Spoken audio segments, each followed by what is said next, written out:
지난번에도 한번 말씀드린 적이 있는데 우리가 마태, 마가, 누가, 요한복음을 이렇게 복음서를 읽을 때 이제 성경을 잘 모를 때는 성경을 그냥 막 읽어요.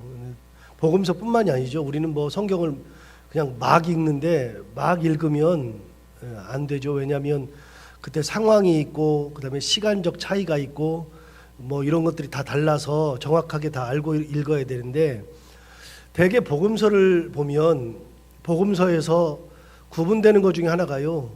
이제는 이제 설교를 지금 뭐 마태 마가만 해도 벌써 한 4개월 이렇게 넘게 들으니까 4개월 정도 들으니까 어느 정도 알지만 예수님이 3년 동안 공생애를 하시면서 예루살렘에 3번 올라가셨다는 거 항상. 두 번째 예루살렘에 올라가는 기록이 첫 번째하고 두 번째는 잘 없어요. 예루살렘에 올라간다 그랬을 때는 거의 3번째의 기록이에요. 예루살렘 사건들은. 갈릴리에서 주로 계시다가 예루살렘 가신다 그러면 주로 마지막 예루살렘에 올라가셔서 십자가에 달려서 돌아가실 때 그 기록이 거의 전부죠. 왜 3번이라 그러냐면 이제 나중에 요한복음 나오면 보겠지만 요한복음에는 유월절 예루살렘 그 사건이 3번 기록되어 있어요. 다른 복음서는 3번이 기록되어 있지 않고요. 요한복음에만 3번이 기록되어 있어요. 그래서 유월절은 1년에 한 번밖에 없으니까 3번 기록되어 있으면 3년이다. 그래서 성경을 근거로 해서 요한복음을 근거로 해서 예수님의 공생애를 3년이라고 얘기하는 거거든요. 그래서 이제 30년 사시고 3년 동안 공생애 하시다가 33년째에 33살에 돌아가셨다 이렇게 얘기하는 거죠. 자, 그러면 요한복음 말고는 다른 복음서는 대개 예루살렘 사건이 기록되어 있으면 거의 90% 이상은 전부 다 3년째 마지막 올라갈 때 기록이에요.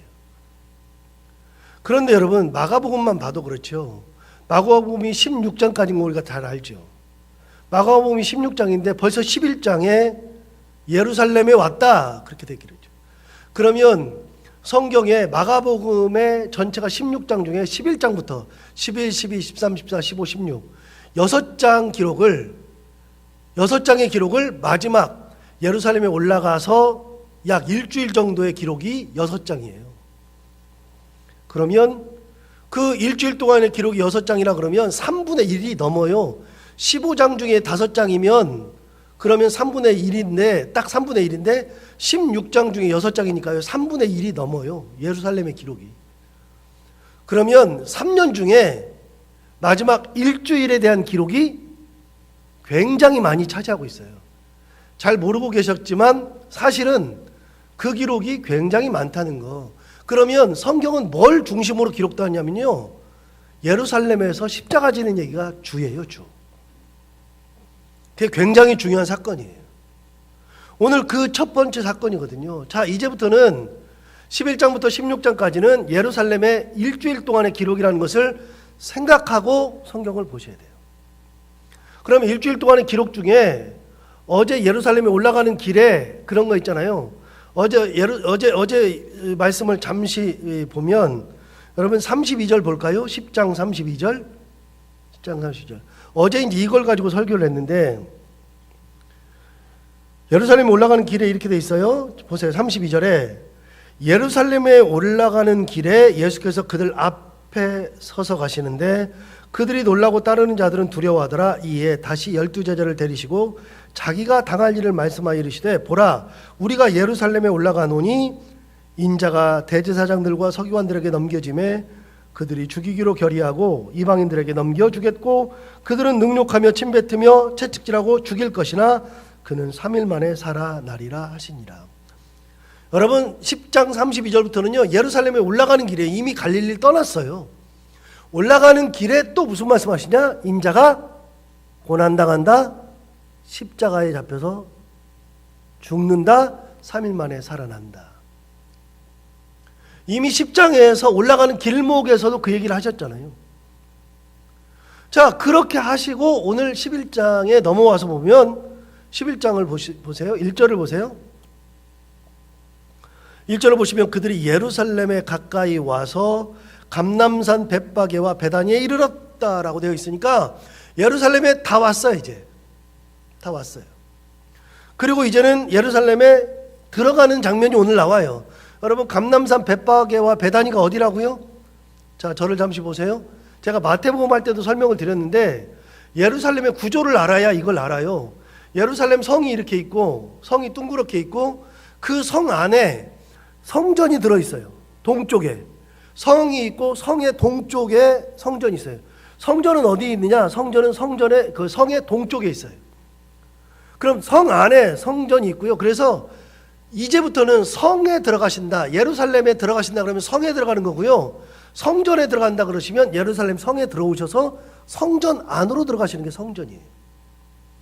그러면 감람산 벳바게 어디냐? 베다니 어디냐? 감람산이라고 하는 것은 예루살렘 성이 이렇게 있으면 동쪽, 성전이 있는 쪽, 이 동쪽에 이게 예루살렘 성이 이 산에 있어요. 산 위에, 이렇게 산 위에, 언덕 위에 이렇게 예루살렘 성이 있는데, 그러니까 성을 나오면 밑으로 내려가게 돼 있고, 내려가면 계곡이 쭉 흐르고 그 계곡을 넘으면 다시 산이 있어요. 그래서 이 산이 감람산이고요. 왜 감람산이라 그러냐? 감람이라고 하는 것은 올리브 나무를 의미하는 거니까, 우리가 아는 감람류, 올리브유, 올리브가 있는 거니까 이 감람산에 올리브가 있어요. 그래서 그 감람산에서 기도하실 때, 잡히실 때, 곧 있으면 나오겠지만, 이제 며칠 있으면 나오겠지만, 기도하실 때 거기에서 겟세마네 동산에서 기도하는데, 겟세마네 동산 그러면 어디 있느냐면 예루살렘 성에서 내려와 가지고 기드론 골짜기를 넘어서면 감람산이 있는데, 감람산의 초입에 밑에 부분에 거기 동산이 있어요. 우리가 동산 그러면 산으로 알고 있잖아요. 번역을 잘못해서 그래요. 영어 성경을 보면 뭐라 하냐면 올리브 가든이에요. 가든. 그러니까 이렇게 가든으로 잘 꾸며져 있는 곳이, 근데 거기를 동산 이렇게 해놓으니까 우리가 생각할 때 산으로 생각하죠. 그런데 이렇게 내려와서 기드론 골짜기 지나면 바로 가든이 있어요. 올리브 가든. 여기가 겟세마네 동산이라고요. 그래서 그 겟세마네 동산에서 기도하시고 잡혀서 예루살렘으로 끌려 올라가는 거거든요. 이게 감람산이고요. 그래서 예루살렘 성에서 건너서 동쪽에 감람산이 있고, 감람산 그 꼭대기에서 예수님이 나중에 승천하시고요. 이게 승천산이라고 부르는 이유가 그래 있어요. 감람산 꼭대기에서 승천하시고 거기를 내려서면, 감람산 꼭대기를 내려서면 여기가 바로 벳단이에요. 벳바게. 바로 넘어서자마자. 자, 그러면 예수님이 이 감람산 벳바게에서 조금만 올라가면 감람산 정상, 여기서 감람산 정상에서 보면 예루살렘이 한눈에 딱 들어오죠. 그냥 성이 들어오고 성전이 들어오고, 이 위에서 보면 거기에요. 거기. 여기만 살짝 넘어간 곳, 여기. 자, 그걸 생각하고서 성경을 읽어요. 1절을 보세요. 그들이 예루살렘에 가까이 와서 감람산 벳바게와 베다니에 이르렀을 때에 예수께서 제자 중 둘을 보내시며 이르시되 너희는 맞은편 마을로 가라. 그리로 들어가면 곧 아직 아무도 타보지 않은 나귀 새끼가 매어 있는 것을 보리니 풀어 끌고 오라. 만일 누가 너희에게 왜 이렇게 하느냐 묻거든 주가 쓰시겠다 하라. 그리하면 즉시 이리로 보내리라 하시니 그랬어요. 자, 예수님께서 제자 둘을 선택해 가지고서 맞은편 마을로 가래요. 맞은편이 어딘지 정확히 몰라요. 맞은편이 어딘지. 그러나 맞은편의 마을로 가가지고서 나귀 새끼를 끌어오래요. 나귀 새끼를 끌어오는데 아무도 타보지 않은 나귀 새끼. 한 번도 누구를 태워본 적이 없어요. 나귀 새끼예요. 그 나귀 새끼를 끌어오라고 하는데, 분명히 여러분 생각해 보세요. 나귀 새끼를 끌어오면, 거기 있는 매여 있는 나귀 새끼를 끌어오면 주인이 있을 거 아니겠어요? 주인이 분명히 물을 거라고요. 뭐하러, 너 내 건데 왜 가져가? 그렇게 물으면 주가 쓰시겠다. 우리 주님이 쓰실 겁니다. 라고 하래요. 그러면 줄 거라는 거예요. 자, 제가 마태복음 할 때도 동일하게 설교했는데, 여러분, 만약에 여러분들한테 제가 어디 가서 그거 나귀 새끼 끌어오라. 그러면 사람들이, 나 알지도 못하는 데 가서 끌어오라 그러면 사람들이 도둑이라고 하지 않겠어요? 너 왜 가져가? 그러면 우리 목사님께서 쓰시겠다 합니다. 그러면 줘요? 두 번째, 여러분 그런 믿음이 있어요? 가져오라 그러면? 나는 못 가요. 말이 안 되는 걸 시키잖아요. 말이 안 되는 걸 시키는데 놀라운 게 하나 있어요. 4절 한번 봐봐요. 4절에 보면 진짜 놀라운 기사가 있어요. 제자들이 가서 본즉 나귀 새끼가 문 앞 거리에 매어 있는지라 그것을 푸니 거기 서 있는 사람 중 어떤 이들이 이르되 나귀 새끼를 풀어 무엇 하려느냐 하매 제자들이 예수께서 이르신 대로 말한데 이에 허락하는지라. 여러분, 제자들이 나귀 새끼를 풀어서 거기 예수님이 말씀하시니까 토를 안 달았어요. 왜요? 이게 가능해요? 라고 말하지 않고 예수님이 말씀하시니 갔어요. 가서 푸니까 진짜로 그 사람들이 물어봤어요. 그러니까 똑같이 했어요. 예수님 말씀하신 대로 그대로 주님께서 씻으겠답니다. 그랬더니 허락했다는 거예요. 여러분, 예루살렘에 입성하는 예수님께서 정말 이상한 말씀을 하셨고 그 명령을 받아서 제자들이 그대로 했어요. 그런데 그런 일들이 그대로 이루어졌어요. 저는 옛날에 이걸 보면서 진짜 무섭어요. 이게 말이 안 되는 짓을 한다 그랬는데 이제는 저도 나이가 들고 신앙이 깊어지고 성경을 깊이 알다 보니까 이해가 안 되는데 이해가 돼요. 받아들일 수 있겠어요. 왜요? 주님이 시킨 대로만 하면 되는 거니까. 누가 시켰느냐? 누가 시켰느냐? 주님이 시킨 거죠. 주께서 시키셨으니 주의 말씀을 듣는 거예요. 다른 사람이 시키면 안 듣죠. 그러나 주님께서 시키시면 내 생각과는 달라도 주님이 말씀하시니 하는 겁니다. 여러분, 우리가 순종하지 못할 것들이 천하에 너무나도 많아요. 말씀을 못 받아들일 것들이 진짜로 많아요. 정말 성경을 보다 보면 이게 받아들일 수 없는 것들이 너무나도 많아요. 많은데, 그런데 성경을 읽다 보니까, 제가 성경을 깊이 알다 보니까 받아들일 수 없는 것들이 너무나도 많은데 놀랍게도 그런 일들이 하나님의 말씀 가운데 다 이루어지더라니까. 가장 웃기는 것 중에 하나가 뭐냐면요, 다른 것들보다도 여리고 도는 얘기가 가장 웃기는 거예요. 여리고를 그냥 도를 해요. 전쟁을 해서 무너뜨렸는데 도를 해. 그래서 돌아요. 그 다음날 또 돌아요. 3번 돌고 4번 돌고 5번 돌고 6번 돌고 6일 동안을 매일 하루에 한 번씩 돌아요. 그거 도대체 뭐 하는 거예요? 쉽지만 그렇게 하라 그랬으니까 하는 거예요. 7째 날은 7번을 돌아요. 7번을 돌고 나팔을 불면서 소리를 막 지르니까 성이 무너지잖아요. 그러니까 이게 말이 되냐고요. 말이 안 되죠. 말이 안 되는데 놀랍게도 주님 말씀하시니 그대로 하면 역사가 이루어진다. 어디에 역사가 일어나느냐? 주님 말씀 순종할 때, 하나님의 말씀에 순종할 때 역사가 일어나는 거예요. 제 말을 들으라는 게 아니에요. 제 말은 들을 필요가 없어요. 저는 아무것도 아니에요. 단 하나님이 말씀하시면 그대로 듣는 거죠. 들으면 역사가 일어나잖아요.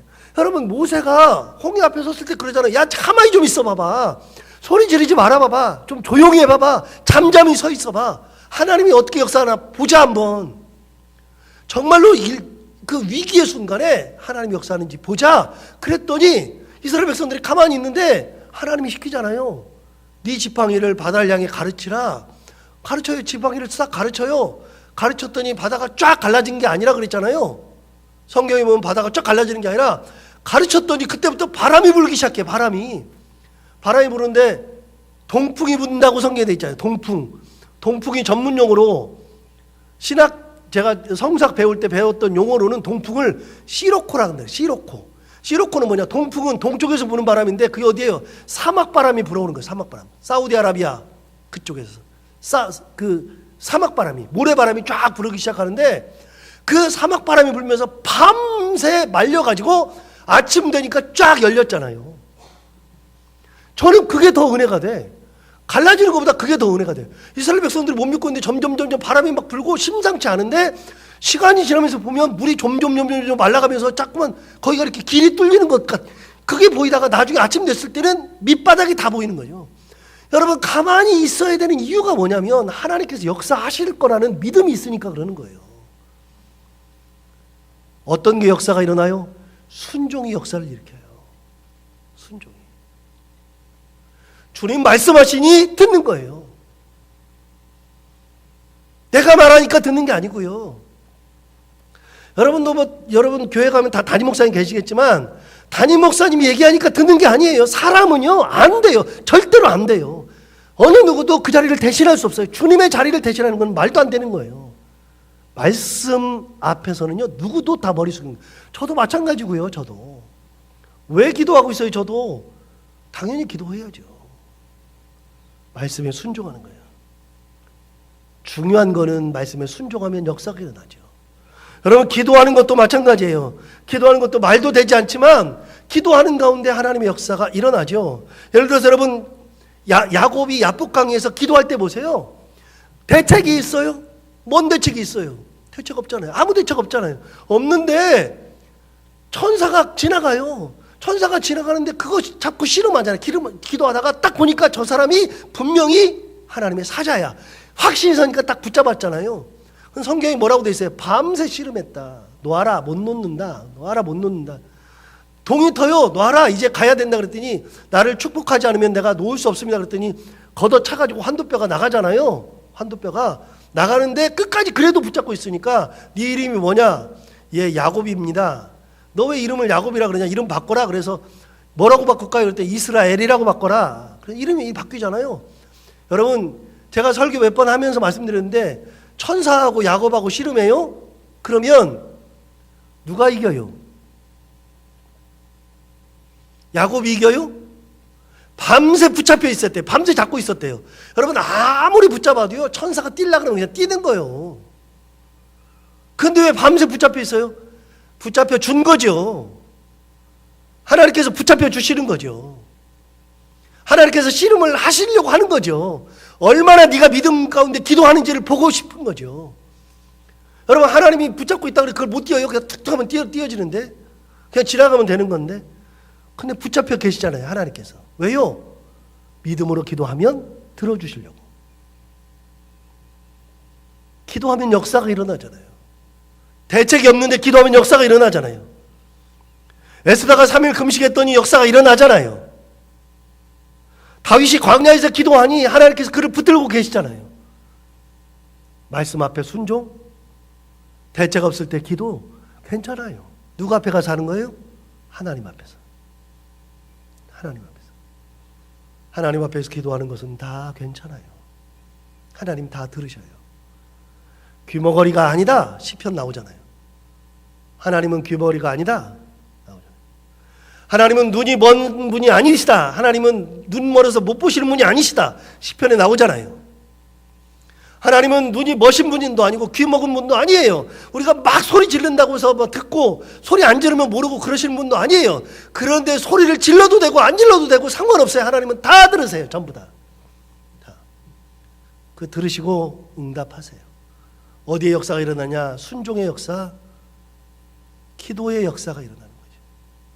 말도 안 돼도 상관없어요. 그 앞에 가면 되는 거니까. 자, 6절 보세요. 제자들이 예수께서 이르신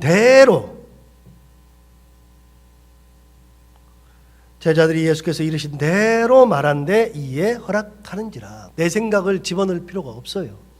내 생각이 필요가 없어요. 예수님 말씀하시면 그 말씀 믿고 가면 되고요. 내 생각이 필요 없어요. 제자들이 예수께서 이르신 대로 말한데 이에 허락하는지라. 7절 나귀 새끼를 예수께로 끌고 와서 자기들의 겉옷을 그 위에 얹어 놓음에 예수께서 타시니. 자, 이제부터 사람들이 등장하는데 어떤 사람들이 등장하느냐 보세요.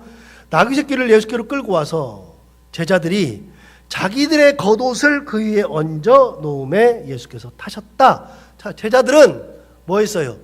자기들의 겉옷을 벗었어요. 벗어서 뭐해? 나귀 새끼 위에다 놨어요. 12개의 그 옷이 쌓이는 거죠. 그 위에 앉죠. 자, 두 번째 8절 많은 사람들은 자기들의 겉옷을 또 다른 이들은 들에서 벤 나뭇가지를 길에 폈다. 자, 많은 사람들은 자기들의 겉옷을 벗어서 뭐 했어요? 길에다 쫙 폈어. 또 다른 사람들은 나뭇가지, 종려나무 가지라고 되어 있죠. 다른 성경은 나뭇가지를, 들에서 벤 나뭇가지를 길에 폈어요. 그러니까 겉옷도 펴져 있고 나뭇가지도 펴져 있어요. 제자들은 자기 겉옷 벗어서 예수님의 안장을 만들어 주고요. 다른 사람들은 자기 겉옷을 펴서 길에다 펴고 나뭇가지를 잘라서 펴놓아서 길을 쫙 만들었어요. 뭘 만들어요? 카페트 만들어 준 거잖아요. 카페트. 우리가 아카데미상 시상하러 갈 때 빨간 카페트를 쫙 깔아놓고서 거기 지나가잖아요. 예수님이 예루살렘 성에 지금 입성하실 때 많은 사람들이 지금 뭐 하고 있느냐? 카펫을 만들어주고 있잖아요. 세 번째, 9절. 앞에서 가고 뒤에서 따르는 자들이, 또 다른 사람들이죠. 앞에서 가고 뒤에서 따르는 자들. 앞에서 가기도 하고 뒤에서 따르기도 하고, 앞에서 가고 뒤에서 따르는 자들이 소리 지르되 호산나 찬송하리로다. 주의 이름으로 오시는 이여 찬송하리로다. 오는 우리 조상 다윗의 나라여 가장 높은 곳에서 호산나 하더라. 사람들이 앞에서 따르고 뒤에서, 앞에서 가고 뒤에서 따르는 사람들이 뭐 있어요? 호산나 찬송 불렀어요. 다른 성경은 종려나무 가지를 꺾어서 흔들었다라고 되어 있어요. 흔들었다. 종려나무 가지. 종려나무 가지, 여러분 영화 보세요. 그 옛날 고대 영화를 보면은요, 종려나무 가지를 가지고 흔들어요. 이게 뭐 하는 거예요? 이게 종려나무 가지고 흔드는 게. 왕이 입성할 때. 왕이 입성할 때 종려나무 가지가 이거보다도 크죠. 이게 지금 보시는 것보다도 훨씬 더 크죠. 그 가지가 굉장히 딱딱하고서요. 굉장히 커요.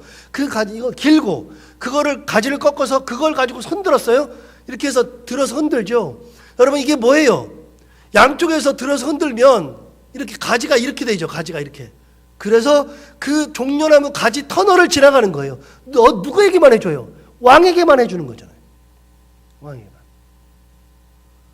그러면 사람들이 자기도 모르는 사이에 말 안장을 해서 왕의 완장을 만들어줬고요. 제자들이.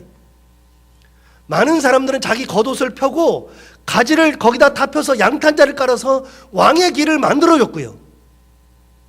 다른 사람들은 앞에서 가고 뒤에서 따르면서 호산나 찬양하면서 왕의 찬양을 해주고요. 다른 성경에 있는 것처럼 종려나무 가지를 흔들었던 것은 왕의 환영식을 해주는 거고, 사람들은 자기도 모르는 사이에 지금 뭐 하고 있어요? 왕이신 예수 그리스도를 예루살렘에 받아주는 역할을 하는 거예요. 예수님은 예루살렘을 뭘로 들어가느냐? 왕으로 들어가시는 거예요. 왕으로. 훗날 묻잖아요. 본디오 빌라가 묻잖아요. 네가 왕이냐? 예루살렘의 왕, 이스라엘의 왕이냐? 나옵니다. 이제 곧 있으면. 이스라엘의 왕이냐? 네가 말하였도다. 예수님 말씀하시죠. 네가 말하였도다. 사람들은 예수님을 왕으로 받아요. 자기도 몰랐어요. 이게 자기들은 육신의 왕, 이 나라의 왕으로 받았지만 자기들은 몰랐어요. 이게 영적인 왕, 하늘의 왕, 구원의 왕이라는 거 몰라요. 모르는데 왕으로 예수님을 받아요. 은혜로 예수님을 영접하죠. 여러분, 이게 뭐와 똑같냐면요, 교회 다니잖아요. 우리 교회 다니면서 우리 헌금하죠. 여러분, 헌금하죠. 교회에 헌금하면 그 헌금을 가지고 여러 군데 써요. 이제 오래 다니면 알아요. 헌금을 하면은 그 헌금 가지고서 이렇게 교회에 이렇게 나눠 가지고 쓰고, 가장 많은 돈을 쓰는 데가 목사한테 사례비 주는 거고요.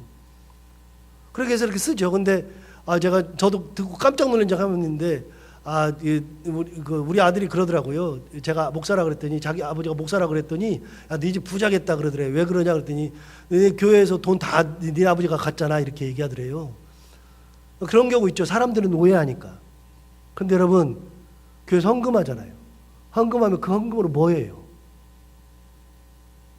나도 모르는 사이에 그 헌금이 사람들을 위해서 쓰여지기도 하고, 하나님의 나라를 확장하는 데 쓰여지기도 하고, 하나님의 영광을 위해서 쓰여지기도 하고, 나는 그냥 헌금한 것뿐인데 나도 모르는 사이에 그것이 하나님의 영광을 위해서 쓰여지는 거죠. 그래서 귀한 거예요. 그래서 교회 돈은 함부로 하면 안 되잖아요. 하나님의 영광을 위해서 쓰여져야죠. 그렇게 다 쓰여지는 거예요. 여기 있는 사람들이 그렇게 살잖아요. 지금 자기도 모르는 사이에 예수님을 왕으로 받아들이죠. 우리가 다 그러고 있다. 여러분, 이 사람들처럼 우리도 알든 모르든, 이제는 우리가 다 알고는 있지만 알든 모르든 예수님을 왕으로 항상 모시고 어느 순간에든지 말씀 앞에 순종하고 기도로 앞에 나아가고 은혜 가운데 살아가는 귀한 삶을 살아가는 저희들 모두가 다 되기를 바랍니다. 기도하겠습니다.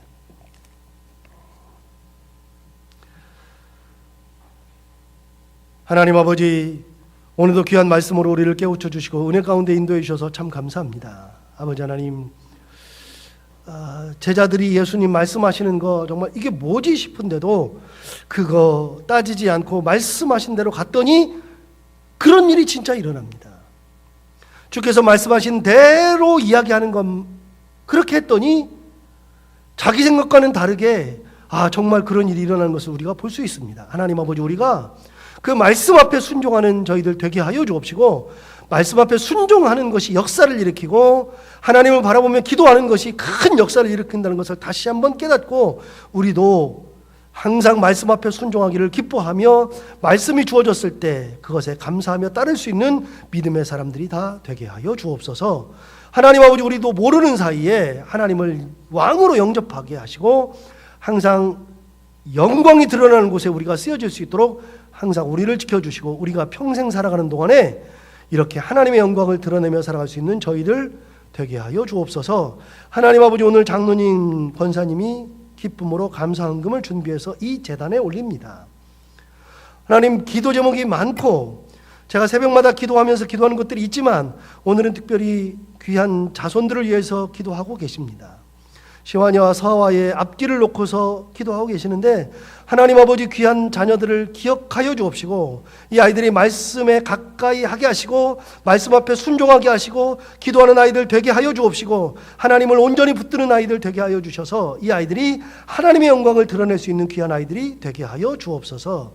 가는 길길마다 이런저런 일로 인하여서 걸림돌이 있을 수 있고 장애물이 있을 수 있는데 그때마다 하나님께서 기억해 주시고 인도해 주셔서 아이들이 가는 길에서 그 모든 것을 다 치워주시고 하나님께서 인도하시는 놀라운 탄탄대로의 길을 갈 수 있도록 함께하여 주옵소서. 두 분의 건강도 지키시고 자녀들의 삶도 지키시고 온전히 항상 감사가 넘치는 귀한 가정이 되게 하여 주옵소서. 하나님 아버지, 오늘도 하루를 살아갈 때 오늘 주신 말씀을 기억하며 살게 하여 주옵시고 오늘도 해야 되는 것들을 기쁨으로 감당하고 만난 이들과 함께 웃고 행복한 하루가 되게 하여 주옵소서. 감사하며 예수님